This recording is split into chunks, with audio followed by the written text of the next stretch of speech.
Hello friends, সবাইকে welcome জানাই নতুন একটি ভিডিওতে। এই মুহূর্তে যে গুরুত্বপূর্ণ আপডেটের দিকে আমরা নজর রাখবো সেটি হচ্ছে কোর্টের অর্ডারে পুনরায় অ্যাপয়েন্টমেন্ট দেওয়ার নির্দেশ। প্রায় 1200-রও বেশি ক্যান্ডিডেটকে প্রাথমিকে নতুন করে চাকরি দেওয়ার নির্দেশ দিলেন মাননীয় বিচারপতি রাজাশেখর মান্থা। 2রা এপ্রিল 2024 তারিখে প্রায় 200-রও বেশি ক্যান্ডিডেটকে চাকরি প্রার্থীকে চাকরির নির্দেশ দিলেন।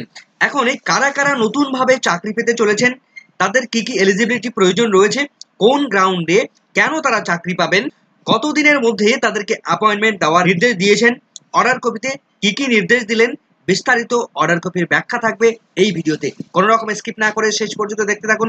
ভিডিওটি ভালো লাগলে অবশ্যই একটু লাইক এবং কমেন্ট করে যাবেন। চ্যানেলটিতে নতুন হলে অবশ্যই সাবস্ক্রাইব করে রাখার অনুরোধ রইল। পাশে থাকা বেল আইকনটি অবশ্যই অন করে রাখবেন পরবর্তী এই ধরনের নিত্য নতুন আপডেট পাওয়ার জন্য। তো চলুন বন্ধুরা, সরাসরি আমরা অর্ডার কপির বিস্তারিত ব্যাখ্যা এবং কারা চাকরি পেতে চলেছে বিস্তারিত আমরা জেনে নিই। তো আমরা দেখতে পাচ্ছি 2রা মে 2024 তারিখে মাননীয় বিচারপতি রাজাশেখর মান্থা তার কোর্ট নাম্বার 13-তে আইটেম নাম্বার 2-এ এই মামলাটি সিরিয়ালে লিস্টেড ছিল, যে মামলায় প্রাথমিকে নতুনভাবে 1200-রও বেশি ক্যান্ডিডেট তারা নতুনভাবে চাকরি পেতে চলেছেন। সেই মামলাটির রিট পিটিশন নাম্বার আমরা দেখতে পাচ্ছি 21274 2021-এর। এই মামলার পিটিশনার যিনি রয়েছেন Malina Mohanty Nayak versus state of West Bengal. পিটিশনারদের পক্ষ থেকে কে কে কথা বলছিলেন এবং ডিপিএসসি এখানে পূর্ব মেদিনীপুরের পক্ষ থেকে কে কথা বলছেন, তবে শুধু পূর্ব মেদিনীপুর নয়, অল টোটাল 18টা ডিপিএসসির উপর এখানে ইনভলভ রয়েছেন। 18টা ডিপিএসসি থেকে নতুনভাবে চাকরি পেতে চলেছে এই 1200 ক্যান্ডিডেট। তো দেখবো আমরা বিস্তারিত। তো প্রথমে অর্ডারের মূল বক্তব্য যেটা বলা হচ্ছে, বাই অ্যান অর্ডার ডেটেড 24/1/2019 তারিখে অনারেবল সুপ্রিম কোর্ট, যে সুপ্রিম কোর্টের কেস নাম্বার এখানে রয়েছে, এখানে সিভিল অ্যাপিল নাম্বার রয়েছে, order specially under article 142 of the constitution of India as follows, অর্থাৎ ভারতীয় সংবিধানের 142 নম্বর ধারার উপর বেস করে সুপ্রিম কোর্ট এই মামলার উপর বেস করে 24/1/2019 তারিখে একটা গুরুত্বপূর্ণ অর্ডার দিয়েছিল। দ্য স্টেট অফ ওয়েস্ট, এখানে ওয়েস্ট বেঙ্গলটা বাদ চলে গেছে, the state of West Bengal is required to give weightage of marks under rule 9 sub-rule 2D of the recruitment process 2001 to those candidates who obtained certificate in the year 2005 and 6 from teachers training institution recognized by state and not by NCT। অর্থাৎ প্রাথমিকে যে বিভিন্ন ডিপিএসসির মারফত নিয়োগ হয়েছিল, সেই ডিপিএসসিতে এই সমস্ত ক্যান্ডিডেটরা তারা 2005-6 সালে তাদের ট্রেনিং সার্টিফিকেট তারা অর্জন করেছিল এবং তারা যখন পরবর্তী 2006 সাল থেকে শুরু করে 2010 সালের মধ্যে তারা যখন বিভিন্ন নিয়োগ প্রক্রিয়া অর্থাৎ বিভিন্ন প্রাইমারি নিয়োগ প্রক্রিয়ায় তারা যখন অংশগ্রহণ করেছিল, তখন তাদের ওয়েটেজ মার্কস দেওয়া হয়নি, অর্থাৎ ট্রেনিং এর যে প্রাপ্ত মার্কস সেই মার্কস তাদেরকে দেওয়া হয়নি।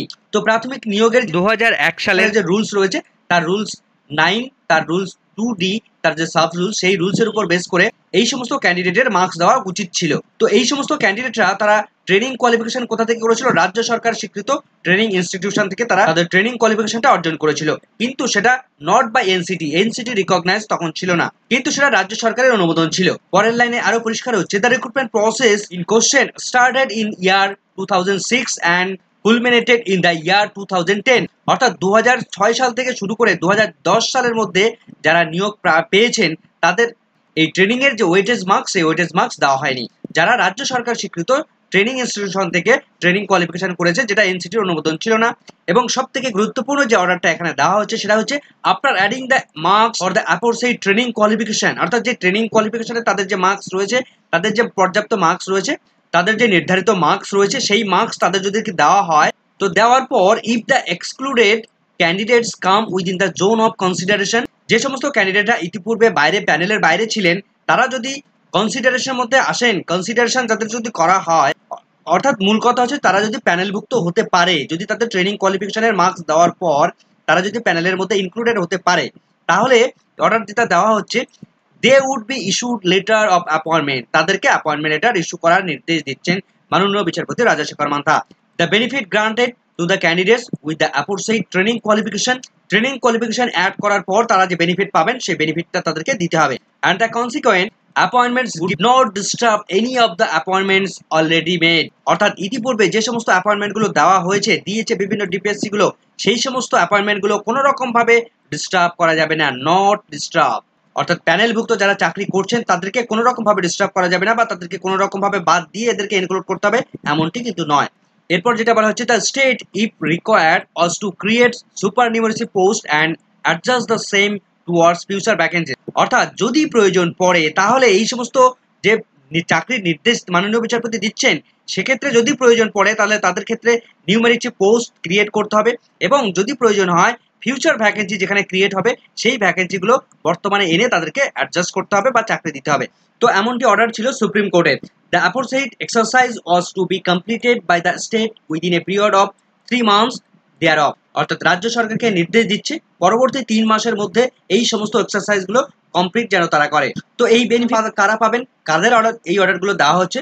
The benefit as above was to apply only to those candidates who had filed writ petitions before this court on or before 31শে ডিসেম্বর 2010 সালের পর্যন্ত। অর্থাৎ 2010 সালের 31শে ডিসেম্বর আগে পর্যন্ত যারা এই রিট পিটিশনের সঙ্গে যুক্ত ছিল তাদের জন্য এটা কার্যকরী করার কথা ছিল। দ্য বেনিফিট, এই বেনিফিটগুলো কারা পাবেন? দেখুন, যেটা পরিষ্কার করে ডেডলাইন দেওয়া হয়েছে 30/12/2010 সালে সেই কাট অফটা নির্ধারণ করে দিয়েছে। কাট অফ বলতে এখানে ডেডলাইনের কাট অফ দেওয়া হয়েছে, এই তারিখের আগে তারা পিটিশন করবে তারা শুধুমাত্র এলিজিবল হবে, তারপরে আর কোনো রকম ভাবে এলিজিবল হবে না। ইট ইজ সাবমিটেড দ্যাট, এটা একটা বিষয় সাবমিট করা হয়, the pursuant thereto the commissioner of school education issued letter to the DPSC, DPSC কে নোটিশ করার নির্দেশ ছিল concern for ascertaining candidates who possess the aforesaid training qualification for the complying with the order of Supreme Court। অর্থাৎ supreme কোর্টের নির্দেশ মতো commissioner of school এডুকেশনকে তাদের নির্দেশ ছিল যে সমস্ত ডিপিএসসি কে এই অর্ডারটিকে কার্যকরী করার। এবার দেখবো আমরা কতজন ক্যান্ডিডেট আছেন, কতজন চাকরি পেতে চলেছেন। তো বিস্তারিত 3 নম্বর পয়েন্টে সেটা কিন্তু উল্লেখ করা রয়েছে। It is submitted across the bar Mr Shamim ul Bari that applications have been received from as many as 1086 candidates, 1086 জন ক্যান্ডিডেটস ফ্রম 18টা ডিস্ট্রিক্টস ইন দ্য স্টেট। রাজ্যের 18টা ডিস্ট্রিক্টের পক্ষ থেকে 1086 জন ক্যান্ডিডেটকে তাদের কাছ থেকে অ্যাপ্লিকেশন গ্রহণ করতে পেরেছিল তারা। অ্যানাদার 117 জন ক্যান্ডিডেট ওয়ার অলসো ইনক্লুডেড। এই 1086 সঙ্গে 117 জন ক্যান্ডিডেট পরবর্তীতে আরো তাদেরকে ইনক্লুড করা হয় বা চাকরির কথা বলা হয়। It is not clear whether the aforesaid 1086 জন ক্যান্ডিডেট এবং 117 জন candidate applied on their own or their traced out by the DPSC concerned based on the record available with them। এই যে 1086 জন ক্যান্ডিডেট এবং 117 জন ক্যান্ডিডেটের কথা বলা হচ্ছে, তারা নিজেরা এখানে অ্যাপ্লাই করেছিল নাকি ডিপিএসসি তারা ঠিক করে দিয়েছিল, এই বিষয়টা এখানে ক্লিয়ার নয়। No evidence in this effect has been produced before this court. অর্থাৎ কোনো রকম এই সংক্রান্ত বিষয়ে কোনো রকম এভিডেন্স কোর্ট পেশ করেনি বা ডিপিএসসি গুলোকে প্রদান করেনি। It follows from a plain reading of the order the honorable supreme court dated 24/1/2019। যদি সুপ্রিম কোর্টের 24/1/2019 তারিখের যে অর্ডার, সেই অর্ডারটাকে সাধারণভাবে পড়া হয় তাহলে দেখা যাবে যে দ্যাট ইট ওয়াজ ছিল, এটা ছিল যে DPSC that was to prepare the subject panel of the candidates concern. অর্থাৎ এই সমস্ত ক্যান্ডিডেটদেরকে নিয়ে ডিপিএসসি তারা নিজেরা প্রিপেয়ার করবে, এই সমস্ত ক্যান্ডিডেটদেরকে নিয়ে প্যানেল প্রিপেয়ার করবে। They had records with them, সমস্ত ডিপিএসসি গুলো তারাই তাদের রেকর্ড গ্রহণ করবে। It is quite possible that the DPSC may have erroneously omitted the cases of the petitioners। এটা হয়তো হতে পারে যে ডিপিএসসি গুলো তারা ভুলবশত এই সমস্ত পিটিশনারদের তাদের নামগুলোকে সম্পূর্ণভাবে বাদ দিয়েছে। It however appeared that the above named petitioners applied before the concerned DPSC once one 19/4/2019 তারিখে and another in September 2019 তারিখে।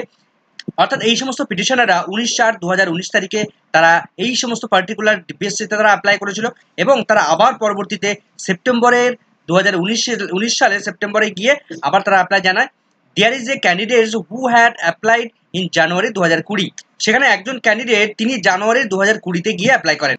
Admittedly, the Commissioner of School Education has not chosen to make public either on their website or newspaper advertisement notice of the order of the Supreme Court to enable the eligible candidates to apply। অর্থাৎ commissioner of স্কুলের পক্ষ থেকে supreme কোর্টের নির্দেশ থাকা সত্ত্বেও তারা কোনো রকম ভাবে তাদের ওয়েবসাইটে কোনো কিছু প্রকাশ করেনি, কোনো নোটিশ দেয়নি, কোনো নিউজ পেপারে তারা নোটিশ দেয়নি, কোনো রকম ভাবে তারা কোনো রকম অ্যাডভার্টাইজমেন্ট প্রকাশ করেনি। তো এক্ষেত্রে বেশ কিছু পিটিশনারকে কমিশনার অফ স্কুল এডুকেশন তারা কিন্তু এক্সক্লুড করে দিয়েছিল, অর্থাৎ বাদ দিয়ে দিয়েছিল।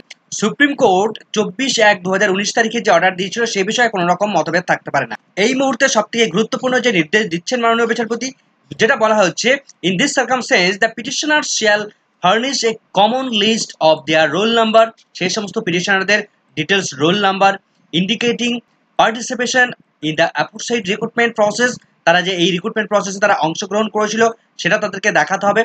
Marks obtain by them in written test, তারা যে রিটেন টেস্টে কত মার্কস পেয়েছিল তার প্রুফ তাদেরকে দিতে হবে। Proof of the particular training qualification, তারা যে ট্রেনিং কোয়ালিফিকেশন অর্জন করেছিল ওই সেশনের মধ্যে সেগুলো তাদেরকে প্রুভ করতে হবে।